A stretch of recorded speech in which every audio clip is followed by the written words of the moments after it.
On pourrait être surpris d'apprendre que dans les trains électriques, l'énergie provenant des lignes aériennes finit dans le câble de mise à la terre de la voie après avoir circulé dans les roues.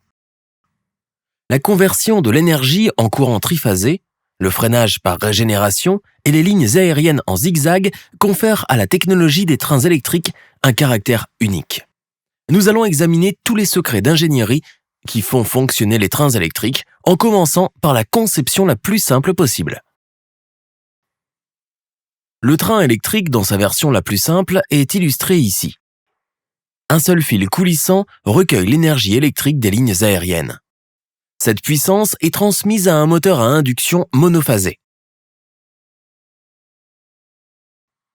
Le rotor du moteur à induction est relié aux roues. Pour compléter le circuit, l'autre borne du moteur à induction est mise à la terre. Cette mise à la terre est possible car le fil est d'abord relié aux roues par une brosse d'essieu. La roue est toujours en contact avec la voie et la voie est mise à la terre comme indiqué. On peut voir comment le courant de la ligne à haute tension, LHT, circule vers la terre. Elle passe d'abord par le moteur à induction, puis par les brosses d'essieu, puis par les roues, et enfin par la voie et le sol. Lorsque le courant passe, le rotor du moteur à induction tourne ainsi que les roues. Cependant, une roue qui tourne se déplace vers l'avant, ce qui signifie que le prochain circuit de mise à la terre doit être disponible à une très courte distance du précédent. Maintenant, regardons quelques détails de la brosse d'essieu. Les brosses d'essieu sont fixées à la roue tournante et le courant est transmis aux roues par ces balais de carbone qui glissent sur le disque fixé à l'axe de la roue. Là encore, il s'agit de la version la plus simple d'un train électrique.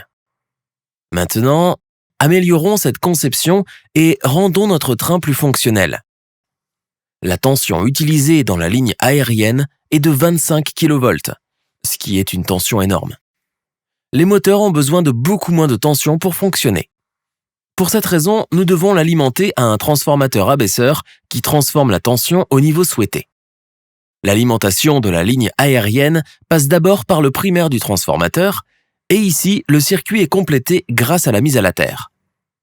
Grâce à l'action du transformateur, le courant est induit dans l'enroulement secondaire et une puissance à tension réduite est fournie au moteur.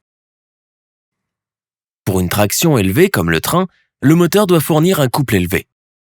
De plus, la courbe de couple doit être uniforme, même si la vitesse du moteur varie. Les moteurs à induction triphasée sont le choix idéal pour répondre aux exigences de couple élevé et uniforme. Tendre un fil triphasé pour alimenter ce moteur n'est pas une bonne idée, car c'est peu rentable. C'est pourquoi un redresseur et un onduleur sont utilisés pour convertir l'alimentation monophasée en alimentation triphasée. Un redresseur convertit le courant alternatif monophasé en courant continu, puis l'onduleur convertit le courant continu en courant alternatif triphasé. Maintenant, ce moteur est prêt à rouler sur la voie. On peut augmenter le couple de sortie en ajoutant un système de transmission avec un certain rapport de vitesse entre l'arbre du moteur et l'axe de la roue.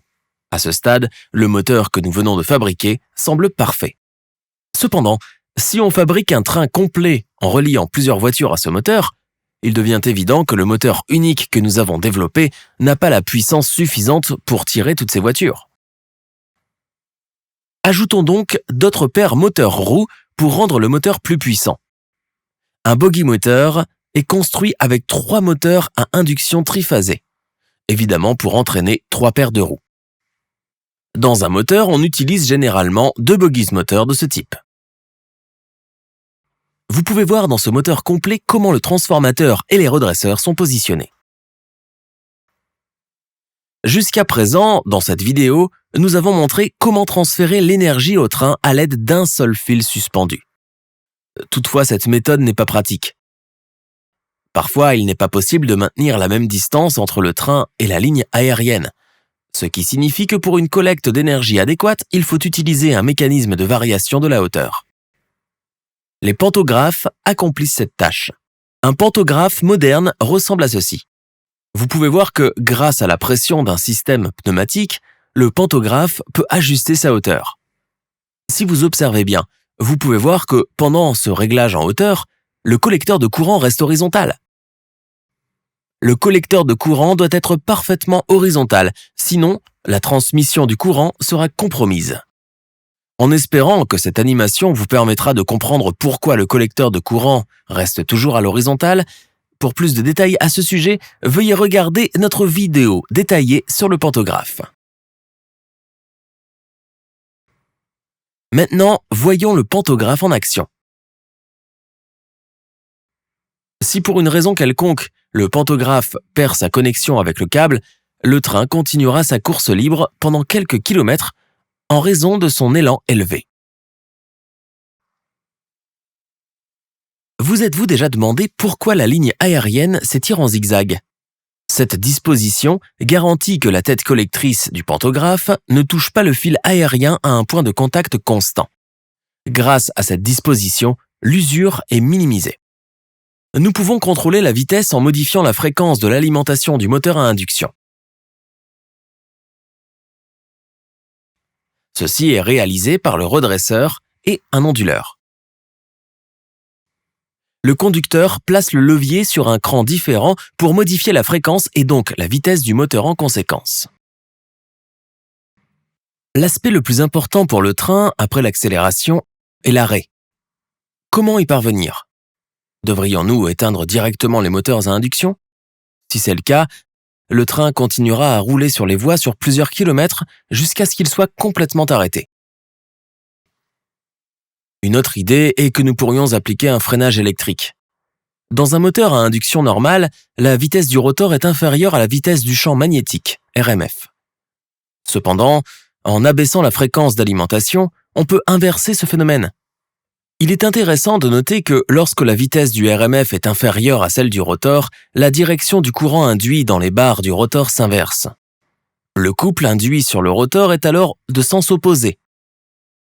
Il s'agit d'un frein parfait, un frein sans contact métal sur métal. Pendant cette phase, le moteur fonctionne en mode générateur. Toutefois, cette méthode de freinage ne permet pas d'arrêter complètement le train, parce que le freinage par récupération ne fonctionne pas à basse vitesse. Cela signifie qu'il peut ralentir le train, mais qu'il faut ensuite appliquer les freins pneumatiques pour arrêter complètement le train. Il s'agit d'un autre type de frein mécanique. Dans ce cas, la force du ressort et la force de l'air comprimé agissent sur le piston dans des directions opposées. C'est intéressant de noter que lorsque le conducteur relâche l'air du cylindre, le ressort étiré tire le piston vers la roue et le frein est appliqué. Ce système de freinage offre également une sécurité en cas de fuite d'air ou de bris de compresseur. Le frein se serre automatiquement lorsque la pression se relâche. Le système de freinage pneumatique est installé sous chaque voiture pour chaque paire de roues. Voyons maintenant comment l'énergie est fournie à chacune des voitures. Un moyen d'assurer l'alimentation en électricité des équipements de chaque voiture est l'autoproduction. Un alternateur est monté sous le châssis de la voiture et entraîné par un arbre à cardan, lui-même entraîné par une boîte de vitesse montée sur l'essieu. La sortie est redressée et charge une batterie de 110 volts DC, créant ainsi une alimentation continue pour les autocars. Mais cette méthode d'autoproduction n'est pas efficace, car elle produit une puissance de sortie très fluctuante. Ainsi, la façon la plus courante de fournir de l'énergie aux voitures est la tête de génération. Dans cette méthode, un enroulement supplémentaire est ajouté dans le transformateur de la locomotive qui fournit le courant à toutes les voitures. Merci d'avoir regardé la vidéo. À bientôt!